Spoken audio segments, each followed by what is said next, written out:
Mollywood times. ഒറ്റവാക്കിൽ പറഞ്ഞാൽ ഡാർക്കാണ്, മൊത്തത്തിൽ ഡാർക്കാണ്. എല്ലാവർക്കും ഇത് ഇഷ്ടപ്പെടണം എന്ന് തന്നെ ഇല്ല. സിനിമയെ ഇഷ്ടപ്പെടുന്നവർക്ക്, സിനിമയെക്കുറിച്ച് അല്പമെങ്കിലും അറിയുന്നവർക്കൊക്കെ ചിലപ്പോൾ ഇത് സിനിമ ഇഷ്ടപ്പെടും. സംവിധായകൻ അഭിനവ് സുന്ദർ നായക് തൻ്റെ രണ്ടാമത്തെ വെടിക്കെട്ടുമായിട്ടാണ് വന്നിരിക്കുന്നത്. എനിക്ക് ഭയങ്കരമായിട്ട് ഇഷ്ടപ്പെട്ടു. ഒരു രീതിയിൽ പറഞ്ഞാൽ ഈ ഡാർക്ക് കോമഡി എല്ലാവർക്കും വർക്കാവണം എന്നില്ല. അതാണ് പ്രധാനപ്പെട്ട ഒരു പ്രശ്നം.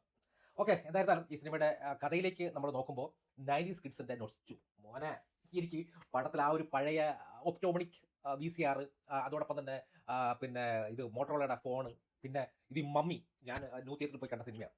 അങ്ങനെയുള്ള ഒരു കുറേ നല്ല നല്ല നല്ല മെമ്മറീസ് തിയേറ്ററിൽ പോയി അന്ന് ആദ്യമായിട്ട് അനുഭവിക്കുന്ന ഒരു DTS സൗണ്ടൊക്കെ ഉണ്ടല്ലോ, അതൊക്കെ കണ്ടപ്പോൾ ശരിക്കും നമ്മൾ ആ ഒരു കുട്ടിക്കാലത്തേക്ക് കൊണ്ടുപോകുന്ന കുറേ സാധനങ്ങൾ ഉണ്ടായിരുന്നു ഇതിനകത്ത്. അതൊക്കെ നല്ല ഗംഭീരമായിട്ട് വർക്കായി. തിയേറ്ററിനകത്ത് തന്നെ ആ പഴയ പണ്ട് നമ്മൾ തിയേറ്ററിൽ അനുഭവിച്ച അതേ സാധനം ഇങ്ങനെ സറൗണ്ടിൽ ഇങ്ങനെ വരുമ്പോൾ ഇപ്പോഴുള്ള കാലഘട്ടത്തിൽ ആ ഒരു പഴയ സാധനം കേൾക്കുമ്പോൾ കിട്ടുന്ന ഒരു എന്താ പറയുക, ഒരു വികാരം.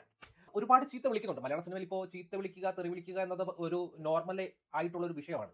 അപ്പോൾ ഇതിൽ തന്നെ സംഗീതമായിരുന്നാലും അതോടൊപ്പം തന്നെ നെസ്ലിനായിരുന്നാലും എല്ലാവരും ചീത്ത വിളിക്കുന്നുണ്ട്. പക്ഷേ ഈ വിനീത് ശ്രീനിവാസന്റെ കഥാപാത്രം മാത്രം ഇടയ്ക്ക് മൂന്നെടുത്തതോ ചീത്ത വിളിക്കുന്നുണ്ട്. പക്ഷെ അവിടെ എല്ലാം മ്യൂട്ട് അമർത്തിയിട്ട് ലാസ്റ്റിൽ മാത്രമായിട്ട് വിളിച്ചു പോയതിന്റെ ആ ഗുണ്ടൻസ് എന്താണെന്ന് എനിക്ക് മനസ്സിലായില്ല. പിന്നെ അത് കഴിഞ്ഞിട്ട് പിന്നെ ഈ ചത്തുപോയി കഴിഞ്ഞിട്ട് പോകുമ്പോൾ വളിയും വിട്ട് പോകുന്ന ആ ഒരു കൺസെപ്റ്റ് എനിക്ക് ഭയങ്കരമായിട്ട് ഇഷ്ടപ്പെട്ടു.